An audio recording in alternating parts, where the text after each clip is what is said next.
여러분 안녕하십니까? 뽀얀거탑의 아나운서 류일합니다. 선배님 안녕하세요. 네, 안녕하십니까. 오랜만에 뵙네요. 네, 오랜만에. 네, 여러분도 오랜만에 뵙는 것 같아요. 2주 동안 인사를 못 드렸네요. 네, 지난주 저희가 한 주 쉬었었죠. 그래서 좀 에너지가 가득 찬 상태로 지금 우리가 방송을 하고 있어요. 눈이 많이 부으셨는데 근데? 방금 일어난 사람처럼? 그렇진 않습니다. 피곤해 보이세요. 늘 피곤해요. 어쨌든 잘 쉬고 네, 충전 잘 하고 온 걸로. 네, 네. 네, 그렇죠. 저는 가족들하고 여행을 한번 갔다 왔거든요. 네, 어디 다녀오셨죠? 네가 갈 하와이, 그렇죠. 장동건이 네. 근데 친구에서. 제가 시댁 식구들을 다 모시고 다녀왔거든요. 그래서 휴가인지 근무의 연속인지 뭐 그런 아리까리한 날들이 시댁 식구분들이 뽀얀 거탑은 안 들으시나 봐요. 들으셔도 아실 거예요. 아마. 네, 네. 네, 뭐 쉽지는 네, 않겠죠. 좋은 시간 네. 보내왔습니다. 네. 예. 효도방각.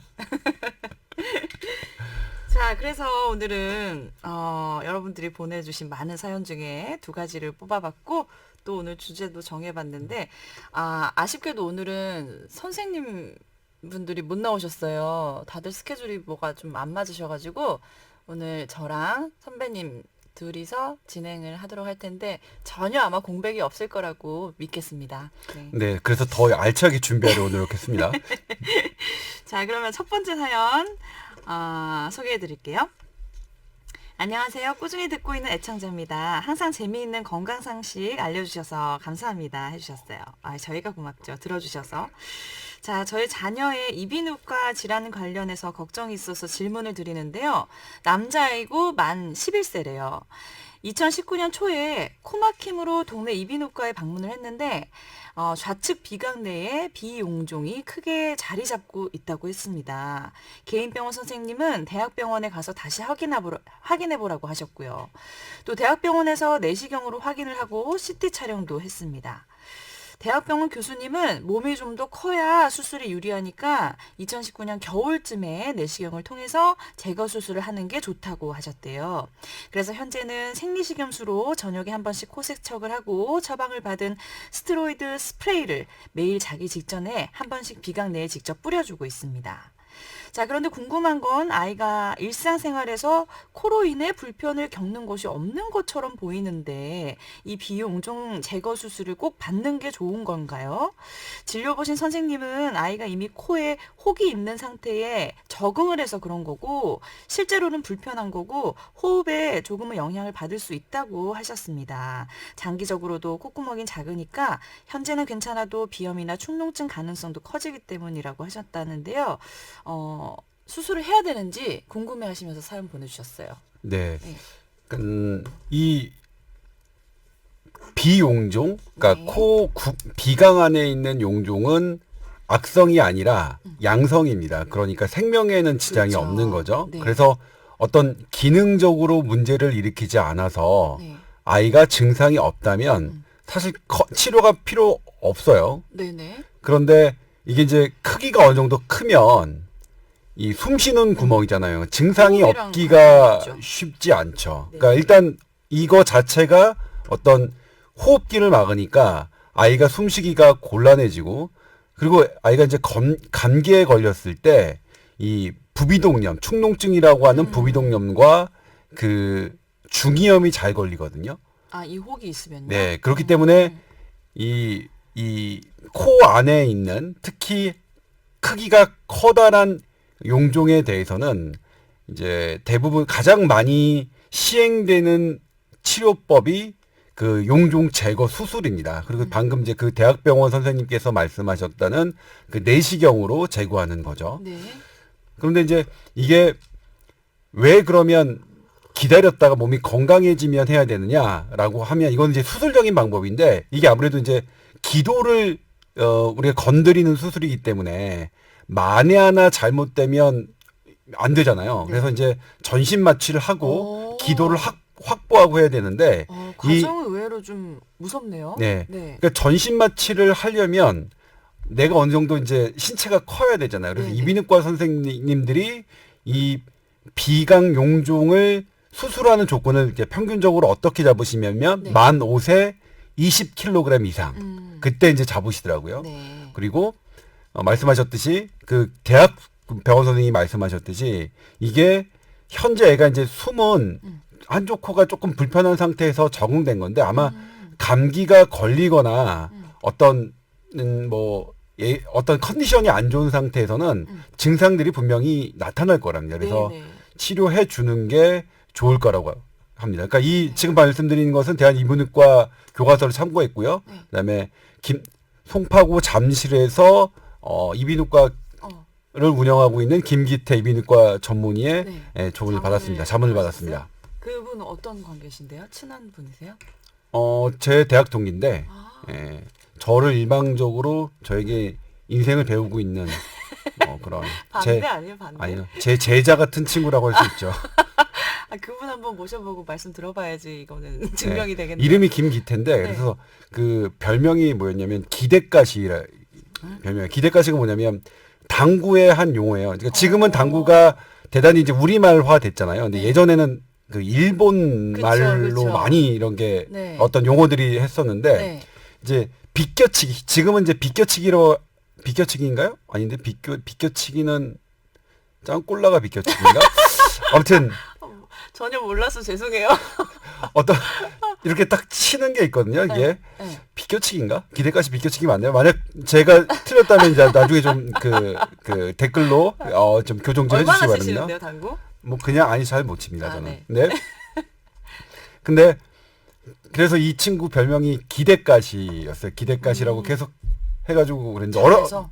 아니요, 이 친구 그냥 이름이 기태니까 기대가시 이렇게 해가지고 네. 했던 건데 그래도 무럭무럭 자라나서 이비인후과 전문의가 돼서 지금은 뭐 환자를 보고 있는데 그렇다면 그래서 본인도 이 얘기를 듣더니 이거는 조금 기다렸다가 수술해 주는 게 맞고 그다음에 이제 그 스테로이드 스프레이를 네. 주셨다고 하잖아요. 그게 1차적인 치료 방법은 맞아요. 근데 이걸 오랫동안 사용하면 스테로이드의 부작용이 나타날 수 있기 때문에 네. 오래 사용할 수 있는 약은 아니죠. 그리고 그렇죠.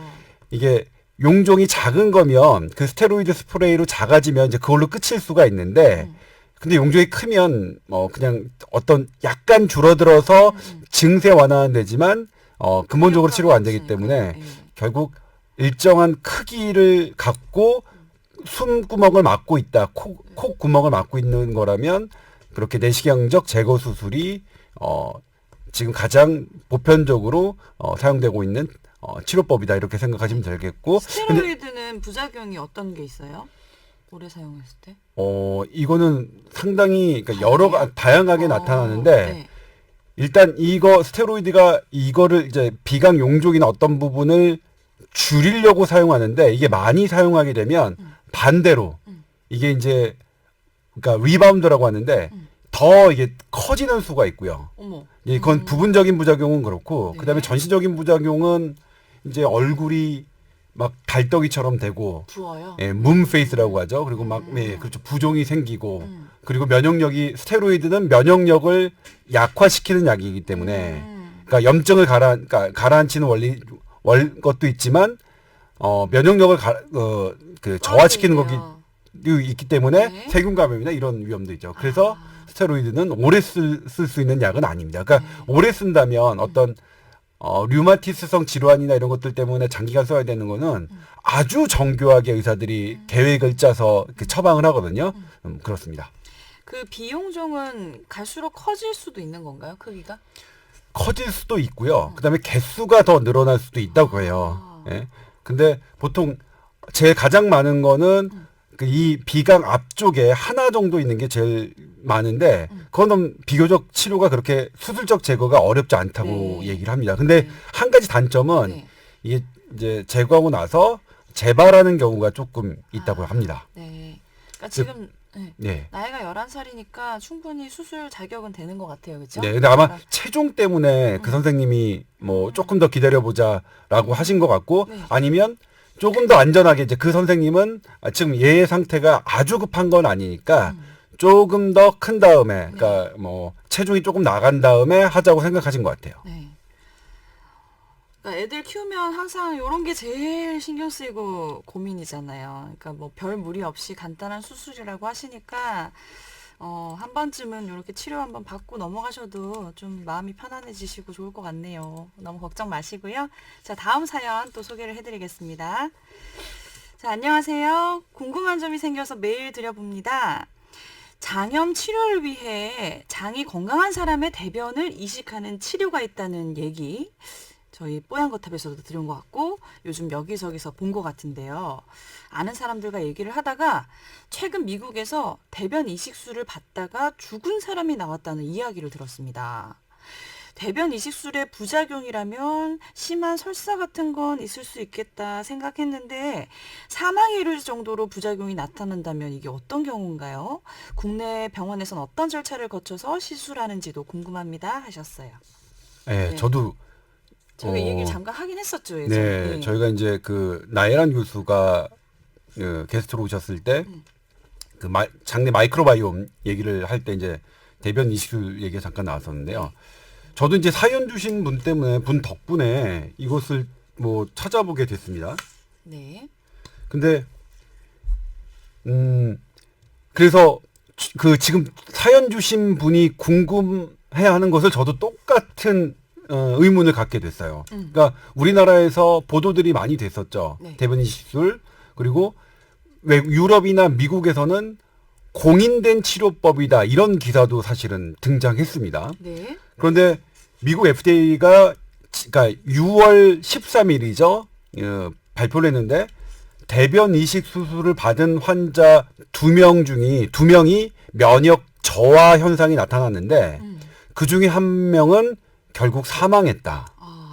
그리고 이제 그 다음 말이 뭐냐면 그래서 안전성이나 어떤 가이드라인이 더 구체적으로 만들어지기 전에 지금 현재 대변 이식 임상 시험을 하고 있다면 중단했으면 좋겠다. 그러니까 대변 이식 임상 시험을 중단할 것을 촉구했습니다. 그러니까 미국에서는 공인된 어떤 치료법, 그러니까 시장에 나와서 허가를 받은 치료법이 아니라 임상시험 단계의 어떤 치료법이었다는 거겠죠. 그러니까 그 공인된 미국이나 유럽에서는 공인된 치료법이다라고 하는 기사는 잘못된 거겠죠. 그런데 그러면 우리나라는 어떻게 되느냐? 지금 하고 있는 병원이 있어요. 예, 우리나라는 그러니까 서울 성모병원하고 신천 세브란스 병원 두 곳에서 대변 이식 수술을 하고 있고 비급여로 수가를 받고 있다고 합니다. 그래서 그러니까 우리나라는 우리나라 나름대로 어떤 이제 그 절차를 거쳐서 이거를 비급여, 그러니까 의학적 치료에 정식으로 들어온 거죠. 지금까지 서울성모병원에서는 한 70분 정도가 많이 받으셨네요. 그 많다고 할 수는 없지만 2013년부터 70건인데 최근에는 조금 늘고 있는 추세라고 해요. 이제 지난해에 30건을 30명 정도가 대변 이식술을 받으셨다니까요. 근데 그거는 지금 6월 13일에 있었던 미국 FDA의 경고가 나오기 이전이고요. 지금 이 미국 FDA의 이 경고는 어느 정도 지금 대변 이식 수술을 국내에서 시행하고 도입하시려고 하는 분들에게도 상당히 어떤 충격적이면서 그러면서 되게 유념해야 되는 그런 부분인 것 같아요. 그렇네요. 예. 근데 이제 그러면 왜 변이식이 이렇게 문제가 될 수 있느냐라는 것을 이제 살펴보면 변에는 다양한 균이 있죠. 다양한 균이 있는데 다양한 균에는 이로운 균도 있지만 해로운 균도 있죠. 그러니까 극단적인 예로 에이즈균이 있을 수 있고 식중독을 일으키는 균이 있을 수 있고요. 그다음에 여러 독소 물질이 있을 수도 있잖아요. 그래서 일시적으로 저희가 이제 대변 이식 수술을 하는 분들은 어떤 가이드라인을 만들어서 변을 이제 그러니까 공여자예요. 그러니까 제가 조동찬이 유일아 님한테 대변 이식을 한다면 조동찬의 변을 일단 검사를 하는 거죠. 이렇게 조동찬의 변에 어떤 독이 있는지 아니면 해로운 균이 있는지 그 해로운 균에서는 균 중에는 에이즈 바이러스나 아니면 식중독 세균이나 아니면 헬리코박터처럼 위염과 위암의 원인이 되는 그런 세균이 있는지 그런 것들을 다 검사하고 그다음에 혈청 그러니까 피에서 어떤 특정한 항체나 이런 것들을 검사해서 내가 어떤 감염병이나 간염, A형 간염, B형 간염, C형 간염 이런 것들이 있는지 없는지 이런 것들을 다 검사해서 그러니까 나름의 안전장치를 해서 이제 하기는 하는데, 네. 근데 이제 이거의 문제는 뭐냐면 이게 다른 콩팥이나 간이나 장기 이식을 할 때 그 이식을 하는 사람의 검사 방법을 도입한 거예요. 네. 그러니까 어느 정도 안전성은 분명히 이제 답보할 수 있지만 네.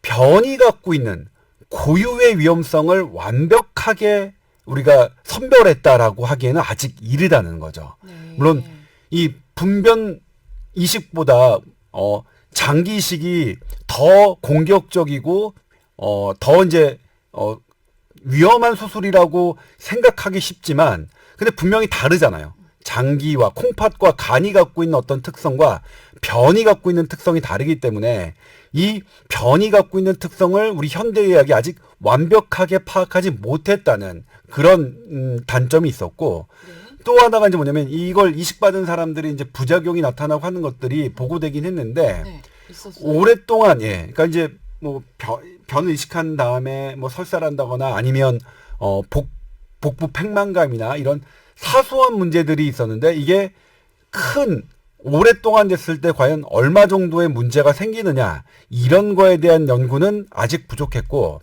그리고 지금 이제 이번에 미국 FDA가 그 발표를 했듯이 면역 저하를 일으켜서 결국 사망까지 이르게 되는 경우는 사실 이번에 처음 보고된 거거든요. 네. 그럼 이제 이다음번에는 이제 그런 것들이 좀 보완되겠죠. 도대체 공여자의 변 중에 어떤 성분들이 이 수여자의 이게 면역 저하를 일으켜서 이렇게 사망에 일으켰는지 그 원인을 밝혀내서 그러면 이제 다음번에 좀 보강이 되겠죠. 네. 그러니까 물론 이제 이게 한 명의 사건으로 뭐 이게 대변 이식술이 나쁘다 뭐 이렇게 단정할 수는 없겠죠. 이게 대변 이식술은 분명히 메타 분석까지 나와 있는 그러니까 대변 이식술이 어떤 그러니까 클로스트리디움 뭐 디피시지라는 어떤 특정 세균이 일으키는 만성 뭐 위막성 장폐색 네. 이런 것에 그러니까 치료 효과가 있다고 분명히 입증된 치료법이기 때문에 네. 이거 자체를 부정하는 그런 게 아니라 좀 보완하는 식으로 아마 이루어질 것 같아요. 근데 다만 이거는 이제 다시 뭐 이런 기사가 나왔으면 분변 이식을 받겠다고 생각하시는 분들이 선뜻 나서진 않겠죠. 그래서 우리나라도 뭐 아주 소규모로 이루어지긴 했지만 아마 당분간은 요 조금 뭐 좀 이런 것들이 침체기를 가질 것 같아요. 그런데 이런 연구진들이 조금 더 이런 것들을 보완해서 어떤 가이드라인을 마련한다면 조금 더 활발하게 이루어질 수 있는 그런 분야가 아닐까 생각이 됩니다. 네. 근데 이 대변 이식술 요즘 이제 뭐 방송에서 가끔씩 얘기 나오는 거 들어보면은 장 질환을 위해서 하는 시술이라기보다는 뭐 이렇게 날씬한 사람의 좋은 장세균의 환경을 이식을 받아서 이제 체질이 뚱뚱한 사람이 그 사람처럼 날씬해지는 효과가 있을 수 있다 이론적으로 그런 얘기를 하시더라고요 방송에서.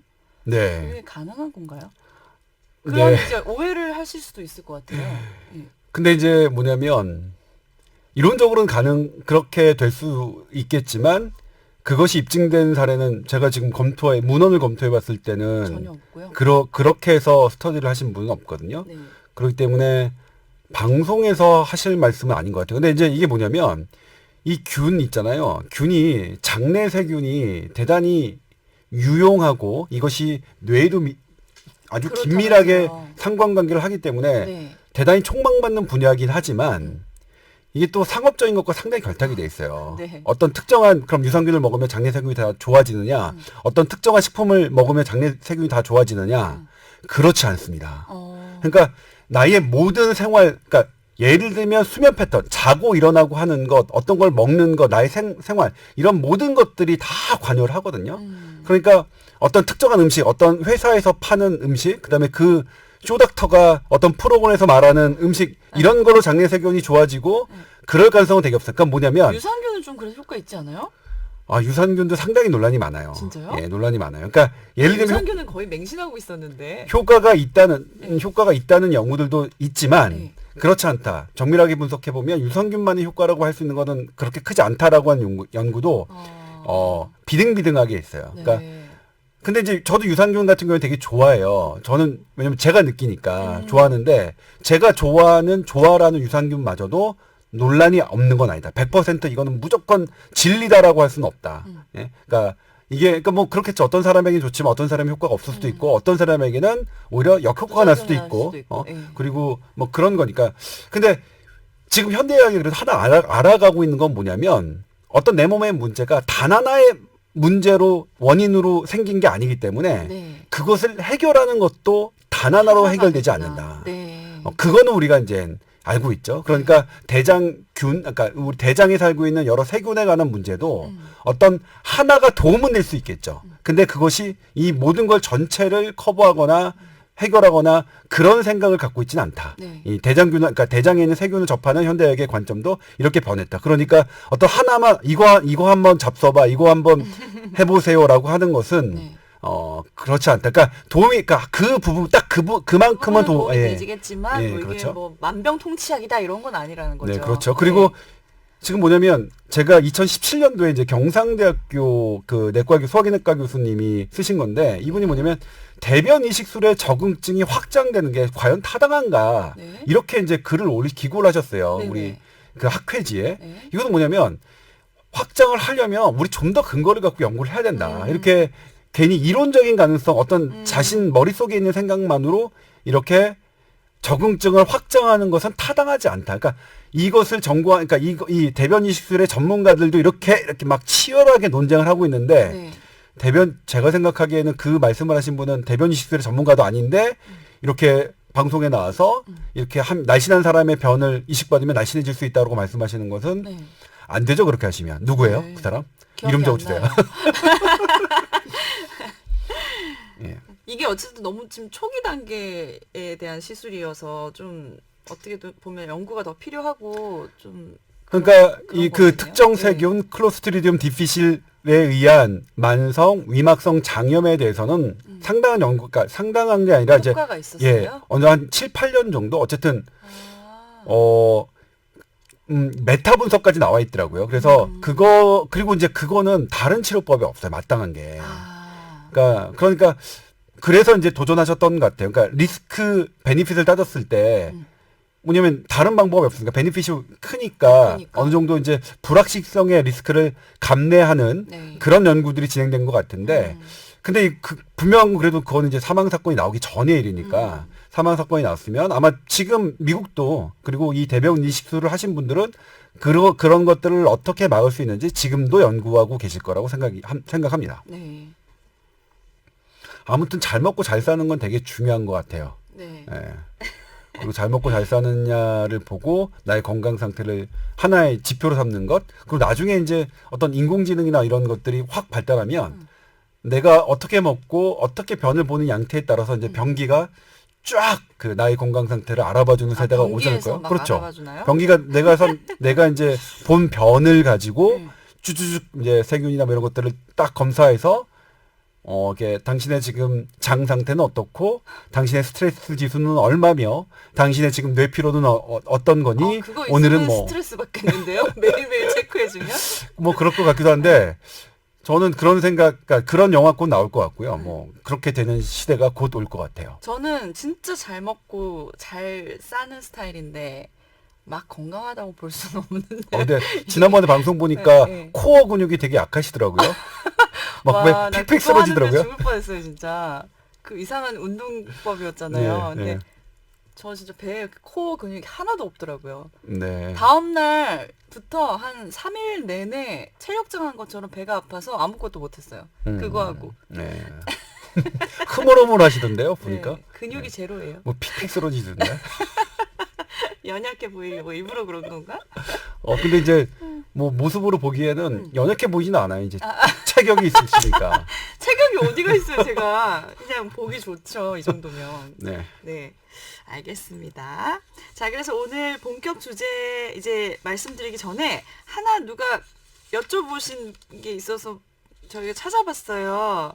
미국에서 매주 뽀얀거탑을 듣고 있는 청취자라고 하시면서 오, 예. 원래 미국까지 그럼 또 우리 저희가 진출한 거예요? 영어 쓸까요?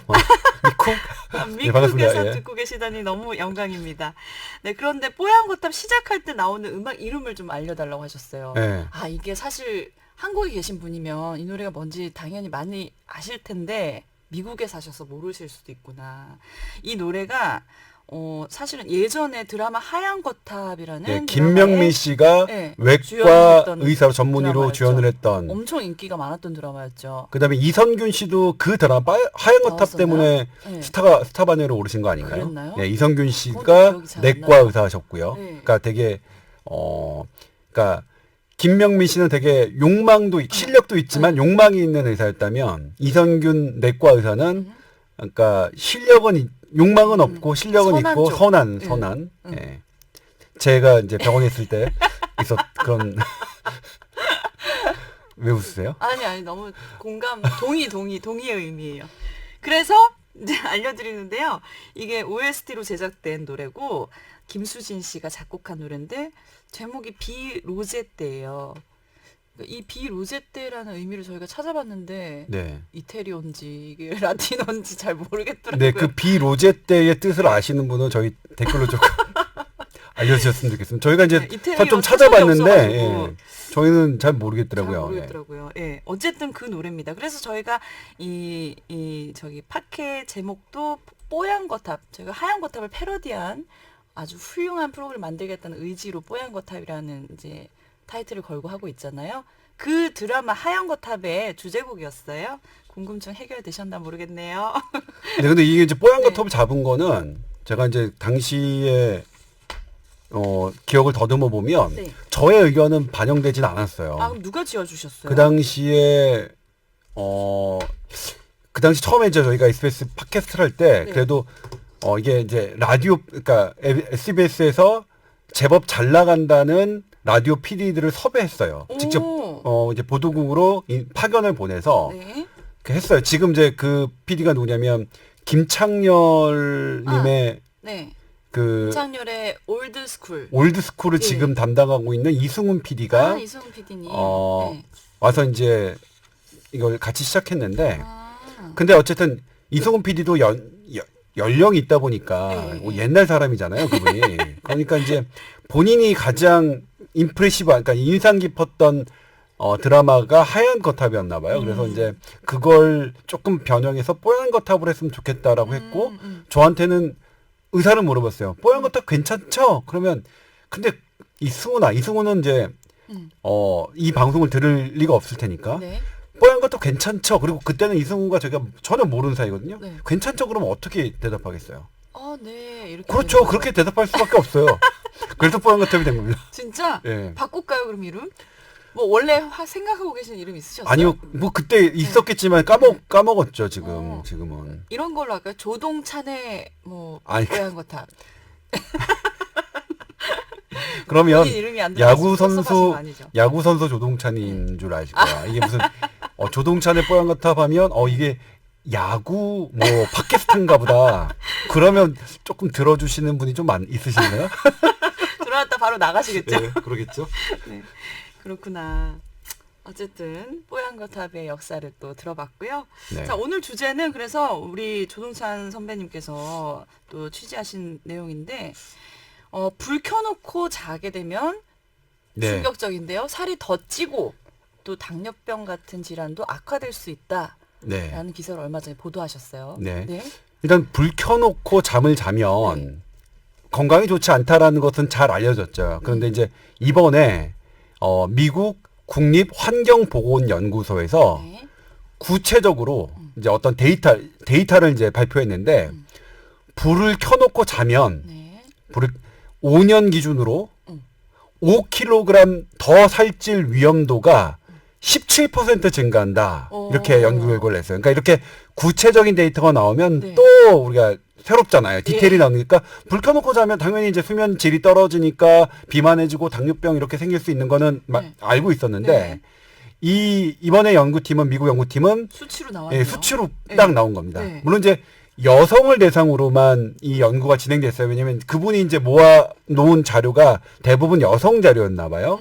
그래서 이제 그런 걸 했는데 아무튼 불을 켜놓고 자는 습관이 5년이 된다 그러면 5kg 더 살찔 염도가 17% 는다. 이렇게 이제 한 거예요. 그다음에 같은 원리로 그 2018년에 나온 거를 제가 이제 이거는 혼합한 건데 미국의 그 노스웨스트 대학인데 거기서 이제 건강한 성인을 대상으로 불을 켜놓고 잔 다음에 인슐린의 기능을 측정해 봤어요. 그랬더니 실시간으로 불을 켜놓고 잔 다음 날에는 그렇지 않은 날보다 인슐린의 기능이 더 떨어졌습니다.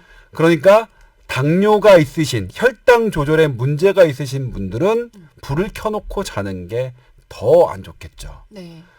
근데 이제 그러면 왜 불 켜놓고 자는 게 좋지 않느냐라고 이제 요 부분을 조금 그 물고 들어가면 네. 조동찬이 지었던 지금 잘 자고 있습니까? 책에도 나오는 내용인데요. 겹치는 내용이 있네요, 진짜. 네. 네. 저희 어렸을 때 저희 어머니가 저한테 하신 말씀이 있는데 한 번은 꿈에서 불이 났대요. 불이 나가지고 막 이렇게 집이 불타는 그런 꿈을 꾸서 딱 일어났더니 정말로 집 앞 부엌에서 불이 나고 있더래요.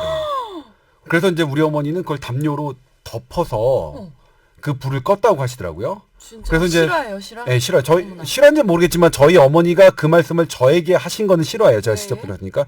우리 어머니는 이제 그거에 본인이 약간 자식들에게 자기의 뭔가 존재감이나 자랑을 하고 싶을 때 그 얘기를 하세요. 그럼 이제 두 가지가 이유가 있겠죠. 나는 이렇게 신통력 있는 사람이야. 그리고 니들이 산 건 다 나 때문이야. 이런 부분이겠죠. 물론 그 사건이 아니더라도 네. 형과 제가 살아가고 존재하는 이유는 저희 어머니 덕분이라고 저는 그렇게 생각하지만 네. 굳이 그 사건이 아니더라도 근데 제가 이제 작년에 어떤 꿈을 꿨냐면 누가 저한테 이제 등산을 하고 있는데 네. 막 어두운 곳에서 막 등산을 하고 있어요. 막 어디를 가고 있는데 어떤 동굴이 나왔어요. 동굴이 나와서 그 안을 딱 들어갔는데 갑자기 누가 빛을 확 비추는 거예요. 저한테. 그리고 그 빛이 너무나 강렬해서 눈을 떴거든요. 눈을 떴는데 보니까 보름달이 창밖에서 저를 비추고 있는 거예요. 그러면 이제 뭐냐면 그래서 이게 어떤 걸까 해서 찾아봤더니 네. 실제로 이런 실험들이 돼 있어요. 우리가 이제 잠을 잘 때 어떤 외부의 자극이 나의 꿈에 영향을 주는 거예요. 그런 실험들을 해봤어요. 그러니까 네. 우리 어머니 같은 경우에도 네. 외부에 그러니까 불이 났을 때 불이 나면 어떤 불빛이 있잖아요. 그걸 자극하는 게 머릿속에서는 어떤 집이 불타는 그런 꿈으로 나타날 수 있겠고 제 경우로 대입해 보면 둥근 보름달 빛이 저한테 와서 어떤 그런 꿈으로 이제 작용했을 수가 있겠죠. 근데 이제 그러면 요거를 이제 야간 빛이 우리가 수용할 수 있는 게 우리는 왜 받아들일 수 있는 걸 왜 신은 만들어 놓으셨는가. 잠을 잘 거면 아예 빛도 차단해가지고 못 보게 하면 그만일 텐데 뭐 이렇게 이런 생각이 들잖아요. 근데 이제 왜 그러면 잠을 자는 것과 요렇게 꿈을 꾸는 것과 요 중간 단계를 만드냐를 진화론적으로 조금 살펴볼 필요가 있는데 네. 잠을 자는 순간은 어떤 건가요? 옛날 우리가 이제 만 년 전에 신석기 시대 혹은 그 이전에 구석기 시대 그때 잠을 잔다는 건 어떤 걸까요? 불안했을 것 같아요. 그렇죠. 네, 네. 위험한 거죠. 네. 잠을 자고 있을 때 내가 경계가 안 되니까 그렇죠. 일단 네. 누가 사자가 오든 저기가 오든 근데 그렇다면 잠을 안 자게 하면 되잖아요. 근데 잠을 안 자게 하면 도저히 우리 몸은 살 수가 없게 만들어진 거예요. 네. 그러니까 잠을 자게 만들어 놨다는 건 뭐냐면 진화론적으로 네가 위험에 처할 그런 위기를 불구하고서라도 잠자는 게 더 소중하다. 네. 그러니까 네가 잠을 자면 사자나 곰이나 혹은 무엇에 위험에 물려서 노출돼도? 네. 죽을 수도 있지만 그 죽을 확률보다 잠을 안 자면 더 죽을 확률이 높다. 이렇게 생각하시면 돼요. 네. 그러니까 그런 위험에 노출되는 것보다도 잠을 안 자는 게 훨씬 더 위험하다. 진화론적으로 보면. 근데 우리 이제 잠의 단계를 보면 제일 먼저 어떻게 보면 얕은 잠에 와요. 그걸 N1이라고 하거든요. 그 다음에 중간 단계 N2가 오고 네. 그 다음에 깊은 잠 N3까지 가요. 네. 그래서 N3에서 어떤 자극이 오면 사람이 사실 반응을 거의 못해요. 그러니까 어떤 사람 아무리 흔들어도 안 깨우면 그 사람은 N3에 있는 거예요. 그 다음에 N3에서 어디로 가냐면 N2로 가고 네. 그 다음에 다시 N1으로 얕게 된 다음에 그 다음에 램슬림. 램은 뭐냐면 REM인데 Rapid Eye Movement예요. 그러니까 되게 램 하면 되게 이제 고급진 뭘 것 같지만 간단해요. Rapid 이렇게 빠른 네. eye 그다음에 무브먼트 눈이 막 거예요? 움직이니까 네. 그 렘 수면일 때 주로 꿈을 물론 예전에는 렘 수면일 때만 꿈을 꾼다고 우리가 알고 있었는데 그렇진 않습니다. 렘 수면일 때도 꿈을 꾸고 비렘 수면일 때도 지금은 꿈을 꾸는 걸로 이제 알려졌는데 네. 밝혀졌는데 네. 아무튼 이 단계에서 다시 렘에서 그다음에 N1으로 가고 N2로 가고 N3로 갑니다. 그러니까 이 꿈을 꾸는 단계는 그래도 우리가 이제 가장 옅은 잠이죠. 그렇죠? 이때는 뭐냐면 어떤 외부의 자극을 그래도 우리가 자기나지만 받아들일 수 있는 거죠. 그리고 그 외부의 위험한 자극이 꿈을 통해서 어떤 내가 진짜로 느낄 수 있게 현실적으로 알 수 있게 하는 그 무엇일 수 있다는 거죠. 그러니까 이 렘수면 꿈을 꾸는 것, 그 다음에 이 렘수면일 때 꿈을 꾸는 시기에 잠이 대단히 옅은 것은 네. 하나의 방어 기전일 수 있죠. 네. 당신의 너는 이제 그러니까 우리 신이 이제 부처님이든 하느님이든 알라신이든 그건 상관없지만 그 어떤 인간을 만들었던 어떤 분이 네.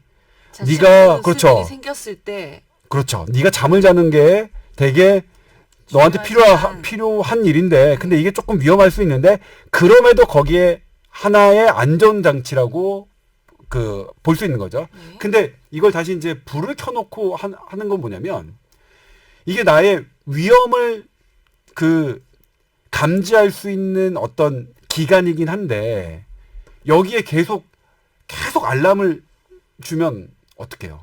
스트레스 받죠. 그러니까 뭐냐면 뭐 불이 났어요라고 하는 것은 어떤 한두 번에 가끔 있는 일이라면 불난 것에 대한 경계를 가지고 불을 피할 수 있는 좋은 행동이긴 하지만 누군가 옆에서 계속 불났어요. 불이에요. 그렇게 맨날 들으면 나의 일반적인 스트레스 지수가 상당히 올라가겠죠. 네. 해롭겠죠. 네. 그러니까 밤에 불을 켜놓고 자는 거는 그런 의미가 있다. 내가 만에 하나 생길 위험에 대비하고 있는 시스템에 계속 경고등을 울리는 거라서 네. 이런 의미가 있고요. 네. 그다음에 불을 켜놓고 잤을 때 실제로 멜라토닌 분비가 수면의 호르몬인 멜라토닌 분비가 확 줄어들고요. 멜라토닌 분비가 줄어들면 혈압과 혈당을 조절하는 우리 자율신경계가 이 밸런스가 깨지고요. 네. 그리고 혈당을 조절하는 인슐린의 기능, 그다음에 성장 호르몬을 촉진하는 이런 것들의 활성화가 더뎌집니다. 그런 의미가 있죠. 그러니까 불은 꺼놓고 자야죠.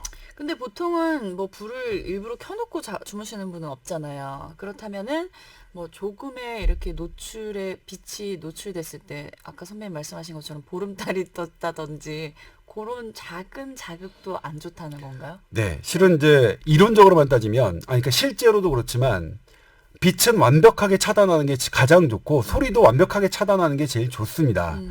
그런데 이제 너무 어두우면 무서워서 잠을 못 자는 아이들이 있잖아요. 그런 사람들이 저도 있거든요. 그래요. 근데 눈을 떴는지 감았는지 모를 정도로 깜깜하게 하면 네. 뭔가 약간 답답한 이런 공포감이 몰려와서 아, 왜요?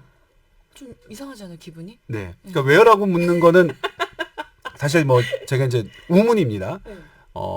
어떤 이유가 없이 그런 분들이 실제로 존재하니까요. 그러니까 그래서 그런 분들에게 이제 제시하는 거는 네. 빛 중에서도 이제 어떤 게 멜라토닌 분비를 방해하냐면 빨주노초 파남보가 있잖아요. 네. 우리 무지개. 네. 그 중에서 파남보, 파란색, 남색, 보라색 이렇게 에너지가 큰 빛이 멜라토닌을 훨씬 더 세게 방해합니다. 네. 요즘 말하는 그 블루라이트. 그렇죠. 블루라이트죠. 일명 블루라이트인데.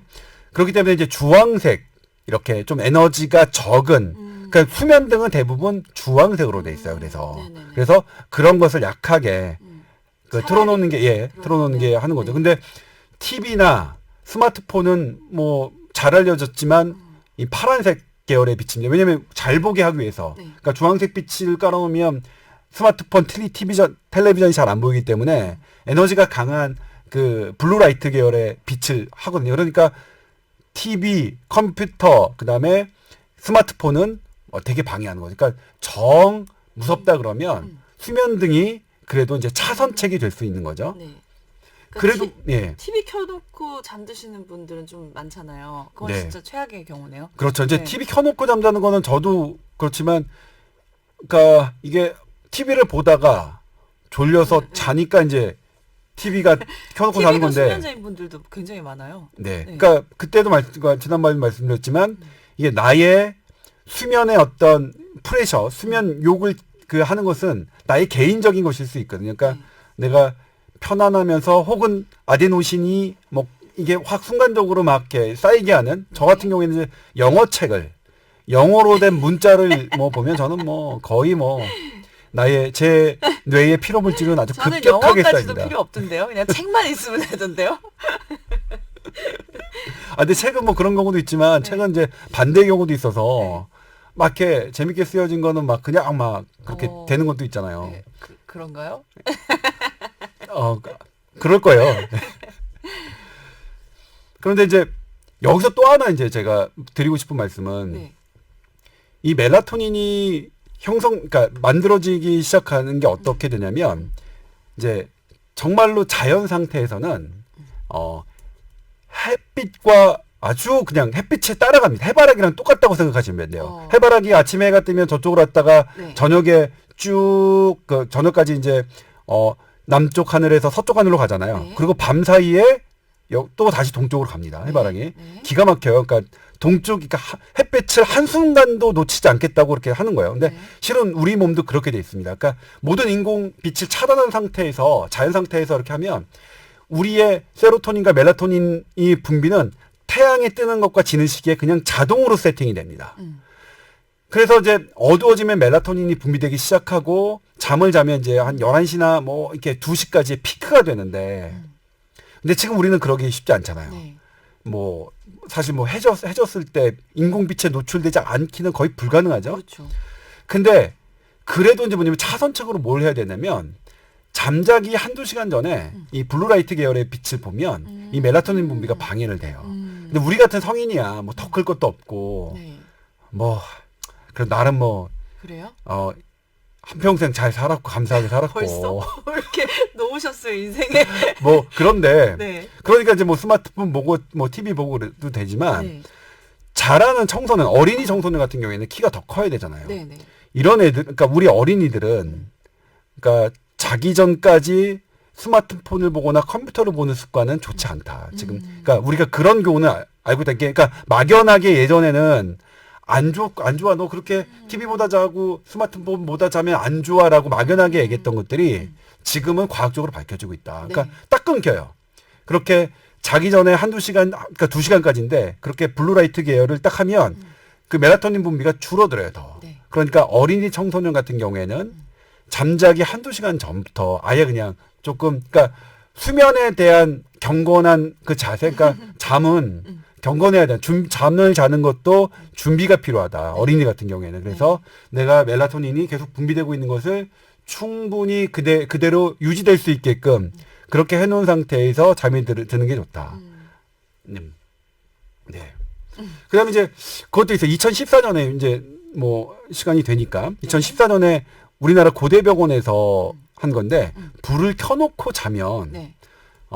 그 다음날 뇌 MRI를 촬영했을 때 뇌의 활성도가 확실히 불을 꺼놓고 잔 것보다 떨어졌습니다. 예. 이거 고대병원의 신경과에서 이 실험을 하셨는데 네. 특히 어떤 부위에 그 기능이 활성화가 떨어졌냐면 전두엽이에요. 전두엽 사고하고 판단하고 네. 기억하고 외우고 하는 이 고차원적인 뇌 기능을 하는 네. 그런 부분이 있으니까 실은 이제 저는 그래서 아예 무서워서 그 못 잘 것 같은 애들한테 어떻게 하냐면 그래서 한번 시도를 해봤으면 좋겠어. 다양한 방법으로 이제 어두운 아예 깜깜한 곳에서 하는 것을 시도를 해보고 그리고 그다음에 이제 얘가 정말 무서운 게 빛 때문인지 아니면 혼자 있다는 그런 것 때문인지 그래서 너 괜찮아 뭐 이런 부분들 이제 그 소아정신과 선생님들이 하시는 그런 그 불안장애 아니면 뭐 그런 공황장애 있는 분들에게 접근하는 방법으로 좀 그 시도를 해본 다음에 그래도 안 되면 이제 수면등이 차선책이라고 말씀드렸지만 그렇게 하면 되겠는데 그래도 일단 그러니까 어두운 곳에서 그러니까 빛이 없는 어두운 곳에서 잠을 자는 건 우리가 생각했던 것보다 더 소중한 일이기 때문에 그런 부분은 좀 시도를 조금 해보는 게 어떨까라는 생각을 좀 네. 저는 그런 말씀을 좀 드리고 싶네요. 근데 그 빛이 이제 우리 몸에 영향을 준다는 부분은 이 눈으로만 느끼는 그 부분인가요? 아니면 그러니까 안대를 만약에 밝은 데서라도 안대를 차고 자면 괜찮은 건가요? 네, 그렇죠. 네. 그러니까 눈이에요. 그러니까 빛은 눈을 통해서 들어오는데 물론 소리 같은 경우에는 네. 귀를 통해서도 들어오고 소리는 또 뼈를 통해서도 들어옵니다. 네. 요즘에 이제 나오는 것 중에 귀에다 그러니까 이어폰인데 귀에다 꼽는 게 아니라 이 귀 밑에 뼈에다 부착하는 그런 그 헤드폰도 나온 것 같은데 네. 그건 이제 골전도라고 해서 이제 소리는 그런데 이제 빛은 눈을 통해서 현재까지는 물론 나중에 더 이렇게 의학이 발달해서 손으로도 볼 수 있어요. 뭐 이런 시대가 올지는 모르겠지만 네. 현재는 눈을 통해서만 빛이 감작되는데 되게 재밌는 게 이제 요 빛을 이 눈을 통해서 이게 딱 들어가는 게 이제 대단히 중요하게 뭐죠? 이 멜라토닌을 분비하는 네. 그런 송과선과 피네알 글랜드라고 하는데 이것과 아주 밀접하게 그 연관이 돼 있습니다. 그래서 네. 잘 때도 역시 마찬가지로 그렇게 들어오는 빛이 눈을 감고 있더라도 들어오는 빛이 이 어떤 신경 핵을 통해서 SCN이라고 하거든요. 스프라키아즈마틱 뉴클레우스라고 하는 건데 네. 요 특별한 핵을 통해서 바로 멜라토닌을 분비되는 송과선에 영향을 주기 때문에 네. 그렇습니다. 근데 현재까지는 이쪽이고 근데 안대를 해보시면 알겠지만 네. 밝은 곳에서 안대를 해보시면 물론 많은 것이 차단되지만 코 밑이나 요쪽으로 빛이 약간 느껴지긴 해요. 코가 높으셔서 그런가 봐요. 전 딱 잘 밀착되던데. 아 그래요? 제가 안대가 좀 비싼 거라서 그런 거 아닌가요? 안대를 안대를 좋은 걸 해야 되나? 아무튼 저는 네. 이 코 밑으로 빛이 완벽하게 들어와서 차단이 안 예. 되니까. 그래서 저는 근데 지금 아직 네. 제가 사는 처지가 그렇게 이제 여유롭지가 않아서 차단막 있잖아요. 네. 이거 암막 커튼 암막 같은 커튼 거요? 있잖아요. 네. 그런 걸 하고 싶은데 네. 아직 그럴 형편이 안 돼요. 제가 이제 얼마 전에 얼마 안 하는데요. 아 그래요? 네. 저는 이제 얼마 안 선물로 되게 해드려야 되나? 제가 얼마 전에 이제 요 수면 불 켜놓고 자면 살찐다라는 네. 것 때문에 이제 세브란스 신경과 요 수면하시는 교수님하고 얘기를 했는데 서로 얘기해서 우리가 전공의 때 그렇게 힘들게 일하고 막 그래도 잠 안 자니까 그렇게 살찌지 않았냐. 제가 가장 살이 쪘던 게 제 인생에서 가장 힘들었던 신경외과 1년차 때 네. 가장 살이 쪘고 84kg까지 쪘어요. 제가. 와 진짜요? 네. 어머나. 그때는 하루에 2시간 이상 붙여 잔 적이 없어요. 잠을 안 자면 진짜 살이 찌는 거예요 그러면? 예, 그렇죠. 근데 그 선생님도 그런 얘기를 했어요. 그래서 이제 본인은 지금 집에서 완전히 차단막을 하고 주무신다고 하더라고요. 그러니까 아예 그러니까 본인 패턴에 맞춰서 잠을 자는 시간 동안 어떠한 빛도 오지 않게끔. 근데 그게 뭐 사실 지금 현재 수면의 전문가들 수면에서 계속 앞을 달리고 있는 사람들이 하고 있는 방법이거든요. 그러니까 빛은 그러니까 사실 인간의 지금 유전자는 10,000년 전에 머물고 있다라고 생각하시면 돼요. 네. 10,000년 전에 네. 그러니까 인공빛이 없는 상태에서 우리가 머무르고 있다. 네. 근데 그러면 이제 이렇게 질문하시는 분들이 있어요. 아니 그러면 그때보다 인간의 수명이 지금 훨씬 한 건데 그럼 그건 말이 안 되는 거 아니냐라고 말씀하시는 분들도 있는데 그건 여러 가지로 생각해 봐야 됩니다. 그때 이제 평균 수명은 조선시대보다 지금이 훨씬 증가됐지만 어떤 게 증가를 시켰느냐는 좀 봐야 돼요. 그러니까 가장 증가시켰던 것 중에 가장 큰 요인은 신생아 사망률이거든요. 그러니까 네. 애가 태어났을 때에 죽는 경우가 뭐 지금은 거의 많이 없으니까요. 많이 없어지고 네. 그러니까 어렸을 때 죽는 경우가 많아서 평균 수장이 나이를 내린 거죠? 네, 그렇죠. 네.